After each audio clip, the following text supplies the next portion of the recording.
Bonjour à tous et bienvenue dans ce troisième épisode de Posé au ciné. Aujourd'hui, on reçoit Léa Védis-Bogart. Bonjour. Bonjour. Léa, tu es comédienne, on a pu te voir au cinéma, un peu au théâtre, et tu es très active dans le milieu du doublage, où tu doubles Scarlett Johansson depuis 2004. Alors d'habitude, je demande en premier comment est-ce que tu as commencé le doublage, mais là, je vais déjà te demander qu'est-ce que tu voulais faire quand tu étais petite. Je crois que jusqu'à un certain âge, ma passion c'était, je montais à poney, puis après à double poney, après à cheval, donc ma passion c'était ça. Et après j'ai été vers vétérinaire équin, je pense. En fait, juste avant que le jeu d'acteur ne vienne vraiment comme une sorte d'oiseau de proie comme ça, ne vienne m'arracher de façon imprévue à ce que mon petit champ de vision me laissait imaginer et la perception que j'avais aussi de moi. Le dernier truc que j'ai failli faire, en fait, c'était psychologue. Ok. Ouais, j'étais en fac de... D'ailleurs, j'ai un doc de psy, voilà. Mais le jeu d'acteur est venu vraiment comme ça me... Ouais, c'est marrant, c'est cette image que j'ai d'un oiseau de proie qui vient te... Enfin, mais pas de...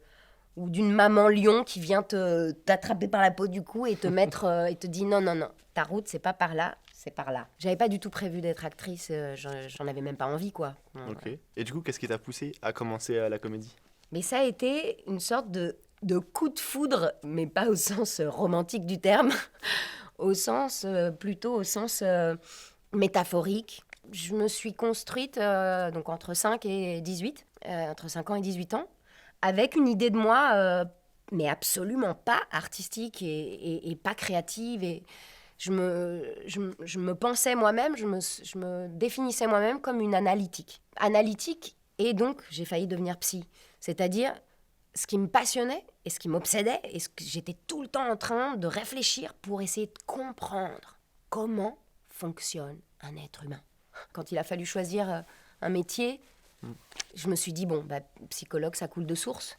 Je suis comme un poisson dans l'eau, voilà. Et en même temps, après, je me suis rendu compte, quand je suis devenue actrice concrètement, quoi, à préparer des rôles et tout ça, je me suis rendu compte qu'en fait, il y avait une racine commune. Est-ce que tu peux nous raconter comment t'es arrivée pour la première fois sur un plateau de doublage? Donc, il y a eu ce premier stage d'acteur de 3 semaines. Je peux le dire, Acting International, je crois que ça existe toujours, cette école. Acting International, la particularité de cette école, et donc de ce stage de 3 semaines que j'ai fait, alors que je n'avais aucun intérêt pour devenir actrice, mais pas du tout. La clé, ça a été que c'est pas une école classique. Quand tu débarques, on ne te dit pas apprends le monologue d'Antigone et vas-y et passe sur scène et dis du Molière ou du Racine. C'est Actor Studio. Donc, Ok. tu pars de la vérité du moment. Si tu trembles, tu trembles. Si tu transpires, tu transpires. Tu prétends pas à autre chose. Tu pars de tes émotions, de ton corps, de ce qui se passe. Et il y a très peu de texte, voire pas du tout. Ouais. En fait, cette école que j'ai faite, j'ai fait 1 année dans cette école. Et à la fin, comme dans toutes les écoles, spectacle de fin d'année. Ouais. Et là, il y a un gars qui vient. Je dis un gars, mais alors lui, ça a été un parrain, lui aussi, très fort. C'est lui qui m'a amené à Radio France. Myron Merson. Salut Myron, où que tu sois. Il vient voir le spectacle et il vient me voir après. Il me dit, est-ce que ça t'intéresse, lui-même avec une voix pas possible, est-ce que ça t'intéresse de faire des radiophoniques? C'est du théâtre, ce serait plus comme du théâtre pour la radio. Donc en fait, la voix, ça a commencé là, ça a commencé à la radio. Et pendant les premières années, à la fois, il y a eu le cinéma. Après le cinéma, il y a eu de la télé. Et puis, il y a toujours eu la radio. Et en fait, c'est à la radio qu'il y a eu la rencontre avec Christelle Burmser. Il y avait Christelle, qui donc a donné mon numéro de téléphone. Donc moi, un jour, je reçois un coup de téléphone de quelqu'un que je connais pas. Et elle me dit, voilà, c'est pour des essais de doublage, là. Tel jour, à telle heure, tel endroit. Et moi, oui, d'accord, ok. C'est après que j'ai su qui il y avait dans ce studio. Parce que quand j'y suis entrée, ils étaient tous dans la pénombre. Et en fait, ils étaient presque 6 ou 7 directeurs de plateau, je crois. Et ils étaient dans la pénombre. Et moi, j'avais tellement le trac que je préférais ne voir personne. Dans les personnes présentes, il y avait Béatrice Delphes. Mais après ces essais, elle se retrouve avec entre les mains le film Lost in Translation. Et elle m'appelle pour Lost in Translation. Et je passe les essais. Béatrice Delphes me rappelle. Elle me dit, écoute, on va se revoir. Pour ce rôle-là, ça colle pas. On va se revoir, elle me dit. Et le hasard, la vie, fait que le film suivant qui arrive en France avec Scarlett Johansson dedans, c'est La jeune fille à la perle. Ouais. Et ça tombe à nouveau entre les mains de Béatrice Delphes. Et donc elle me rappelle pour La jeune fille à la perle. Et là, ça se fait. Et à partir de là, ça a été Béatrice Delphes qui a fait le match avec Scarlett Johansson. Voilà. Donc justement, tu es la voix française de Scarlett Johansson depuis 2004, sur La jeune fille à la perle, comme on le disait. Est-ce que tu modifies ta voix pour faire la voix de Scarlett Johansson ou c'est plutôt ta voix naturelle? Non, je modifie pas du tout. D'ailleurs, je sais pas faire ça, moi. Je suis pas... De façon générale, d'ailleurs, pas que pour le doublage, je suis pas une actrice technique.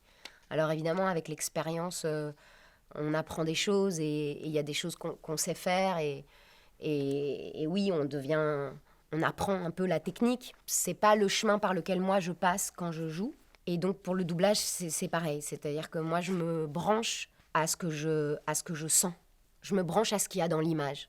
Donc ça dépend vraiment de l'actrice à ce moment-là, ce qu'elle donne elle, ce que je perçois d'elle, et c'est à ça que je me branche, et c'est beaucoup plus intuitif, émotionnel, ressenti, c'est de l'ordre du ressenti. Ouais. Je sais pas bien d'ailleurs comment le décrire, parce que c'est une alchimie intérieure. Mais cette alchimie, elle s'est trouvée directement. Est-ce que tu te sens proche de Scarlett Johansson ou est-ce qu'il y a eu un temps d'adaptation, je sais pas. Je dirais oui et non, et je préciserais, c'est chronologique. Au début, je me sentais pas proche d'elle du tout. Et avec le temps, de plus en plus. Moi, quand j'ai commencé à la doubler, j'étais vraiment toute jeune et j'étais encore très post-adolescente, garçon manqué. Je ne me ressentais pas, moi, du tout comme une femme séductrice, etc. Grâce à certains doublages de Scarlett, ça m'a fait épanouir ma palette de jeux. Elle m'a emmenée, ça m'a fait aller dans des zones de ma palette de jeux où je n'avais jamais été. Et puis, voilà, avec le temps, d'abord, ma palette de jeux s'est ouverte, en partie grâce à Scarlett, mais aussi grâce à plein d'autres choses. Je la connais en tant qu'actrice, c'est-à-dire je connais son jeu, je connais ses dynamiques, son alchimie intérieure d'actrice, d'une façon très particulière. Alors Ok. du coup, Scarlett Johansson est en partie connue pour incarner le rôle de Natasha Romanoff dans l'univers Marvel, pour la première fois dans Iron Man 2 en 2010, et on la voit évoluer au fil des films, dans les Captain America, Avengers et tout ça. Est-ce que tu as senti une évolution au niveau du personnage et donc au niveau de la voix? Alors, quand je double, ce travail-là, il a été fait par l'actrice que je double. Donc moi, l'important pour moi, c'est de me brancher à ce qui est présent dans l'image. Et donc, je travaille vraiment le plus possible dans le présent. Par bribes, oui, par bribes, il peut y avoir des choses, des films d'avant qui vont revenir, ou je vais poser la question au directeur artistique. C'est-à-dire, je vais dire, mais dans un autre film, il n'y avait pas cette histoire-là, Ouais. truc muche, parce que je me souviens de quelque chose, mais pas précisément. Et c'est le directeur artistique qui va faire le pont, parce que lui, effectivement, il a la continuité du film qu'on est en train de doubler, chose que moi, je n'ai pas. Et ça, pour le coup, c'est vrai en doublage. C'est-à-dire que quand on double, souvent, on ne fait pas le film dans la chronologie. On fait des bouts comme ça, etc., parfois dans le désordre. Et en plus, avec les Avengers, comme ils sont très, très, très protégés en termes de confidentialité, on voit même pas complètement l'image. On a une image gris sur gris. Les scènes d'action ou avec beaucoup d'effets spéciaux, carrément, on les voit pas. Ouais. Donc, c'est des conditions d'enregistrement assez particulières. C'est pas du tout comme voir le film. Ouais. Et moi, comme Avengers, j'ai appris à m'amuser avec Scarlett sur les Avengers. Mais après, le côté film d'action, tous les trucs d'action et tout ça, machin, je vais très, très, très peu au cinéma. Et quand je vais au cinéma, c'est très rare, je vais pas voir ce genre de film. Je vais voir d'autres genres de films. Du coup, les Avengers, je les ai pas vus comme vous les voyez, vous, le public. Ouais. Je ne les ai jamais vus, en fait. J'ai vu les bouts que je devais doubler avec une image qui n'était pas du tout l'image finale. Voilà. Donc, ça fait que, non, je ne suis pas dans un truc de penser à l'évolution du personnage. C'est elle qui le fait. S'il y a une évolution du personnage, c'est Scarlett qui le fait. Et moi, je la suis du mieux que je peux. Voilà. Ok, donc tu as doublé Scarlett Johansson sur tous les Marvel, sauf les deux derniers, enfin sauf sur Avengers Infinity War et Avengers Endgame. Comment ça se fait? En fait, ce qui s'est passé sur le premier Avengers où je ne l'ai pas doublé, donc la partie 1 de Infinity War, c'est que j'étais à l'étranger. Donc, ils ont été obligés de me remplacer. Je ne pouvais pas être en studio pour enregistrer le rôle. Donc, ils ont pris une autre actrice, qui d'ailleurs a été très mignonne, très sympa. Mais elle m'a écrit un petit message très sympa. Elle me dit, écoute, voilà, c'était du dépannage, on a fait ce qu'on a pu, mais t'inquiète pas, et tout ça. Et puis, un an après, quand arrive le moment de doubler le film suivant, qui donc était apparemment la partie 2 d'un diptyque, Ouais. ben voilà, on a été un petit peu surpris, moi et je crois le directeur artistique aussi. Mais effectivement, ça a été la décision de Disney. Apparemment, c'était justement parce que c'était un diptyque. Donc, ils auraient pensé que c'était mieux de garder la même voix parce que c'était que dans l'épisode 1, quoi. Et là, plus récemment, maintenant que je pense que le doublage de la Veuve Noire est fait, et donc je ne l'ai pas fait. Donc, il faut demander à Disney. Pourquoi? Okay. C'est eux qui savent, c'est pas moi. Okay. Apparemment, l'autre voix leur a plus plu, je ne sais pas. Alors maintenant, on va passer au jeu des répliques. Donc je vais te passer cette pochette. Dedans, il y a différentes répliques de films que tu as déjà prononcées. Tu pioches une réplique, tu la lis, tu essaies de la jouer, et après tu essaies de deviner de quel film ça vient. Mon Dieu. Si j'y arrive... Il ne tire aucun plaisir de notre succès et j'en ai assez. Je n'ai aucun avenir avec lui. Il m'a envoyé ici pour voler vos secrets, mais en fait, je suis venue vous offrir les siens. Ah bah si, bien sûr. Oh, elle est facile. Voilà. Ah, c'est cool. Alors attends, par contre, le titre, The Prestige. Ouais, exactement. Voilà. Je n'ai aucun avenir avec lui. Il m'a envoyé ici pour voler vos secrets, mais en fait, je suis venue vous offrir les siens. Ouais, bah si. Pourtant, c'était pas la plus simple, hein. Oh bah si, voler ses secrets, tout ça. Ouais. Bah voilà, je te laisse continuer. Ah, dis donc, super, je vais découvrir que je suis une bonne joueuse, en fait. Tout le monde n'a pas la chance d'avoir l'air débile. Moi, par exemple, j'ai le malheur d'être terriblement séduisante.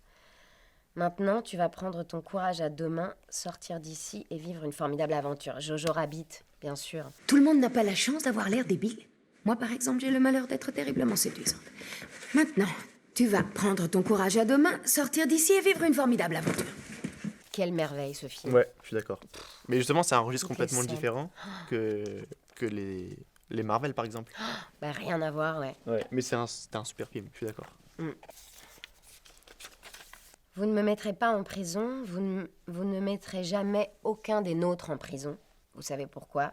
Vous avez eu besoin de nous. Oui, le monde est vulnérable et nous en sommes en partie responsables. Mais nous sommes aussi les plus qualifiés pour le défendre. Évidemment, c'est Marvel, hein, évidemment, c'est les Avengers. C'est ça. Vous avez envie de m'arrêter? Eh bien, arrêtez-moi. Vous savez où me trouver. Exactement. Et plus précisément, Captain America... ça, moi, je sais plus lequel. Ça, c'est toi ça, moi. Pour moi, c'est les Avengers. C'est ensemble. Vous ne me mettrez pas en prison. Vous ne mettrez jamais aucun des nôtres en prison. Vous savez pourquoi? Il abandonne trop vite quand ça ne vient pas facilement, mais ça aussi, Marriage Story. Il est comme nous, il n'en fait qu'à sa tête. Il est toujours aussi mauvais au Monopoly parce qu'il ne veut pas dépenser son argent. Mais Marriage Story, voilà. C'est une perle de film. Il est comme nous, il en fait qu'à sa tête. Il est toujours aussi mauvais au Monopoly parce qu'il veut pas dépenser son argent. Après, c'est comme tout, c'est les goûts et les couleurs. Peut-être que c'est un film d'auteur. Ça parle d'un sujet très, très humain qui nous touche tous plus ou moins. Enfin voilà, dès maintenant, les divorces, les histoires de divorce, parents séparés. C'est très bien écrit, très bien joué, très bien réalisé. Mais même, j'ai même envie de dire, c'est terrible, mais il faut le voir en VO parce que quand ça, c'est un truc que je ressens dans le doublage en général. Mais c'est mon point de vue, bien sûr, c'est pas la vérité. C'est mon ressenti. Parce que je suis ce genre de spectatrice aussi quand je regarde des films, mais parce que je suis ce genre d'actrice quand je joue. Quand un film est une merveille, c'est-à-dire quand c'est très bien écrit, très bien joué, très bien filmé, quand tout est au top, comment voulez-vous qu'une version étrangère soit au même niveau, au top. C'est presque impossible, c'est organiquement impossible. Parce que les acteurs originaux, quand ils arrivent dans une scène, ils sont chargés de tout le reste. Nous, on arrive et parfois, en un temps très court, on passe d'une scène à l'autre, poum, poum, poum, poum, poum, des émotions très différentes, etc. On ne peut pas être au niveau, pas niveau en termes de supérieur, inférieur, mais on ne peut pas être au degré, à la fréquence vibratoire physique de l'acteur qui est dans l'écran. Parfois, oui. Parfois, il y a c'est des moments de grâce. Ça arrive des moments de grâce dans le doublage. Mais on ne peut pas tout le temps être dans le moment de grâce. C'est la définition même du moment de grâce, c'est que c'est quelque chose qui se fait aussi, qu'on ne contrôle pas. Ouais. C'est une alchimie. Voilà, ce jour-là, on est dans cet état-là, on a cette scène-là doublée, et poum, et il y a quelque chose qui se passe. Mais voilà, quand un film est vraiment au top, dans sa version originale, même le meilleur doublage du monde ne pourra pas être exactement à 100%. Peut-être, et on serait déjà tellement heureux d'arriver à faire du 90% par exemple. Et c'est ce qu'on essaye de faire. Sur ces belles paroles, je te laisse prendre la dernière. Ah là là. La seule vraie unité de mesure est temporelle. Ah bah oui. Le temps apporte la preuve de... Attends, en plus ça c'est des trucs... Ça, j'ai adoré aussi, par exemple. Ça, je peux parler de Lucie. Exactement. La seule vraie unité de mesure est temporelle. Le temps apporte la preuve de l'existence de la matière. Sans le temps, nous n'existons pas. La seule vraie unité de mesure est temporelle. Le temps apporte la preuve de l'existence de la matière. Sans le temps, nous n'existons pas. Lucie, par exemple, c'est une aventure très particulière aussi pour moi. En fait, Scarlett, c'est une merveille. Je suis pleine de gratitude parce qu'elle m'a emmenée dans des univers où je ne serais jamais allée sinon. Des films que, en tant que spectatrice, je ne verrais pas. Des zones de jeu, de ma palette de jeux, que, en tout cas, au moment où je l'ai doublé là-dedans, je ne l'avais pas encore ouvert, ça, dans ma palette. Et puis, elle m'a emmenée dans des aventures singulières, particulières. Et avec Lucie, je pensais que ce serait un film d'action et un peu, je sais pas, un peu, voilà, pour moi, un peu réduit au film d'action. Et en fait, ça a été une super belle surprise aventure parce qu'il y a des scènes, il y a une scène. Mais en fait, il y a plein de scènes dans ce film où je me suis sentie très proche de ce qu'elle dit. Et donc voilà, Lucie, par exemple, ça a été très émouvant. En fait, il y a des scènes qui m'ont bouleversée. C'était très émouvant à jouer. Notamment celle où elle parle à sa maman au téléphone. Voilà, je vais le dire. Celle où elle parle à sa mère au téléphone en étant sur la table d'opération et qu'elle lui dit qu'elle se souvient du goût du lait dans sa bouche. Ouais, c'est vrai. Il y a des choses voilà, très, très, très belles. Ouais, je suis d'accord. On va passer au deuxième petit jeu. C'est bon? Ouais, c'est bon. C'est dans combien de temps qu'on arrive? J'ai super faim. Fallait manger un sandwich. On va en racheter. Enlève tes pieds de là. On va en racheter? Du coup, ça veut dire que tu pourras m'acheter un sandwich triangle? Ouais. Tu pourras aussi m'acheter des chips au barbecue? Au barbecue? C'est les meilleurs. Les meilleurs chips, c'est les chips à l'ancienne. Non, arrête. Sur les chips barbecue, il y a plus de croustilles, voilà. C'est pas une question de croustilles. Mais si, c'est important. Bon, des chips ketchup alors. Ah. On va prendre des chips au ketchup si tu veux. C'est vrai qu'elles sont bonnes. Tu veux refaire la dernière? Ouais, j'ai bégayé sur ça. J'ai vraiment bégayé. Ça nous arrive tout le temps, à nous aussi. Un secret, la respiration. N'oublie pas de respirer. Surtout avant, de respirer. De sentir ton corps, quoi. Pas être que dans l'image. Ouais. Ok? Respirer. Et bien sûr, ta dernière respiration avant d'entrer, de commencer à parler, tu vois, pour être à l'aise, non? Pour avoir... ok? Et après, bien sûr, entre les répliques, enfin... Oublie pas de continuer à vivre, toi. Ça, c'est un truc normal, hein, qui nous arrive à tous. C'est ce truc de... L'image, et puis le résultat, et en fait, on sort de nous. Et c'est pas comme ça qu'on va faire du bon boulot.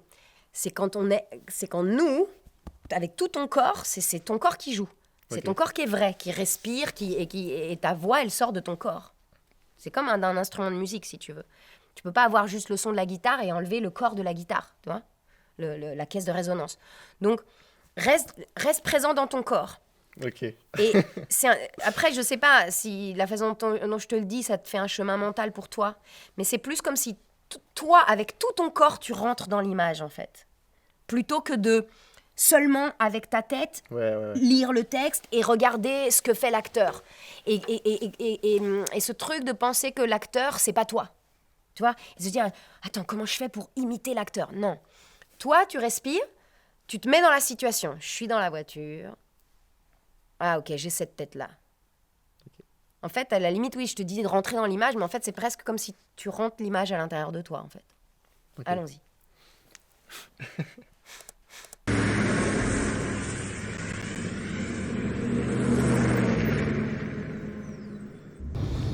C'est dans combien de temps qu'on arrive? J'ai super faim.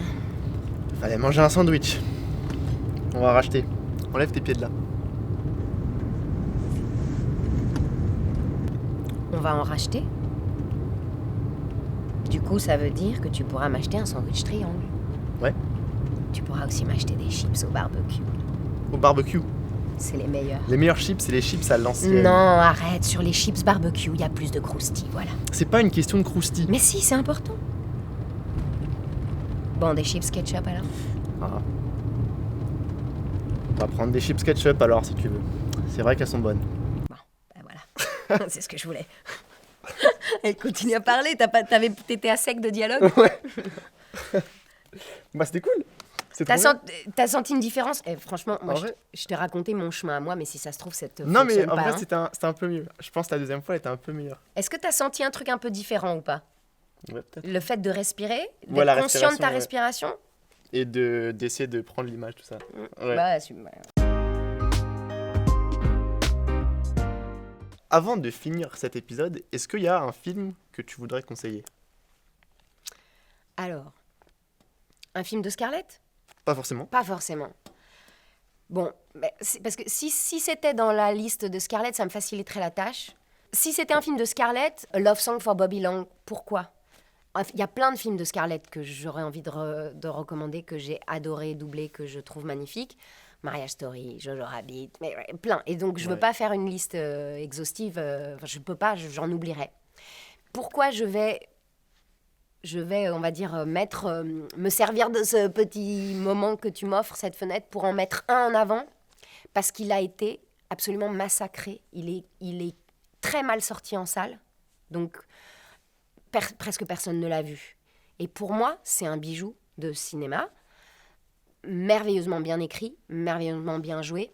Les décors sont magnifiques. C'est donc la Nouvelle-Orléans avant le tsunami qui a tout ravagé.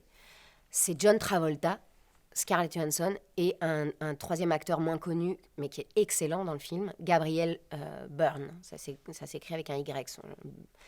Et donc voilà, ça s'appelle Love Song en français. Et le titre original américain, c'est A Love Song for Bobby Long. Et voilà, c'est un vieux film.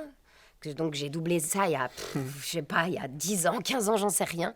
Ça reste un de mes plus beaux souvenirs. C'est un très beau film que je recommande vraiment, de Scarlett. D'accord. Maintenant, en fait, si c'est pas forcément un film de Scarlett, ce que j'ai envie de recommander, si on me donne ce rôle, cette chance de pouvoir partager ce qui compte pour moi, ce qui me fait du bien, bah c'est justement de débrancher un peu Netflix et de fermer les yeux et d'aller dans la nature et de regarder les arbres, de fermer les yeux, d'écouter les oiseaux, d'être à l'intérieur de soi, de sentir vraiment maintenant, ici et maintenant, l'instant présent. Qu'est-ce qui se passe de magique quand on fait ces petites choses simples? On commence à vivre son propre film. En fait, c'est ça qui m'arrive là depuis 1 mois, 2 mois. Je regarde plus Netflix, bien sûr, parce que j'ai plus le temps. Mais pourquoi j'ai plus le temps? Parce qu'en fait, je vis des trucs tellement merveilleux dans ma vie. Et j'ai cette sensation que je vis mon propre film. Est-ce que tu as une actualité? Est-ce qu'on pourra te retrouver quelque part? Où est-ce qu'on pourra te retrouver? Alors oui, prochainement. j'ai une actualité là.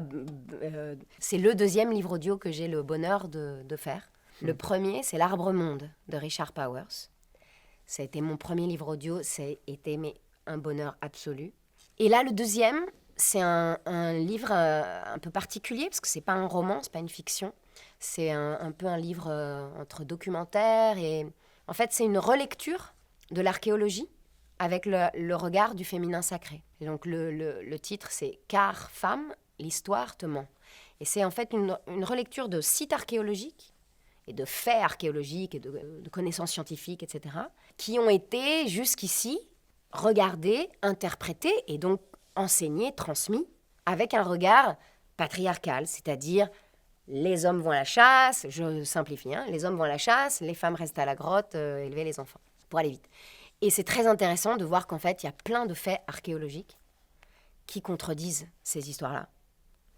Il y a des squelettes de femmes qui clairement montrent qu'elles chassaient du gros gibier, qui clairement, etc. etc. Bon. Autre actualité, je peux ? Bah, vas-y. Mais c'est pas tout le temps en plus, c'est pas tout le temps que Mais j'en oui. ai de l'actualité. Voix de documentaire, première fois de ma vie que je fais une voix de docu, et j'en rêvais. Et c'est Arte, Ouais. donc je suis ravie, c'est un doc pour Arte, et ça s'appelle Pour Sama.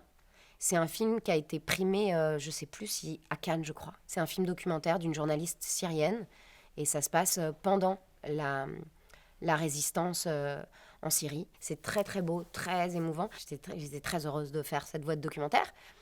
Et la nuit du livre audio, figurez-vous,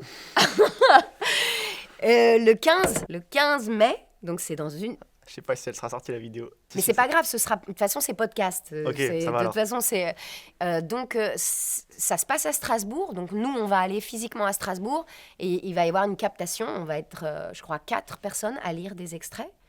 Moi je vais lire un extrait de L'Arbre Monde, donc le premier livre audio que j'ai fait, qui est une merveille. Et ensuite ce sera rendu accessible au public. Ça s'appelle La nuit du livre audio à Strasbourg. Et bah très bien. Et bah merci à toi d'être venu. C'était un Merci à plaisir vous. de te Merci à recevoir. toi. Merci à toi. Merci aussi au Cinéma Choisi qui nous a reçus, en particulier à Olivier. Voilà, on se retrouve dans 2 semaines pour le prochain épisode. J'espère que ça vous a plu et à bientôt. Steve, tu sais très bien que tu devrais t'abonner. Tu dois t'abonner à Drôme sur YouTube.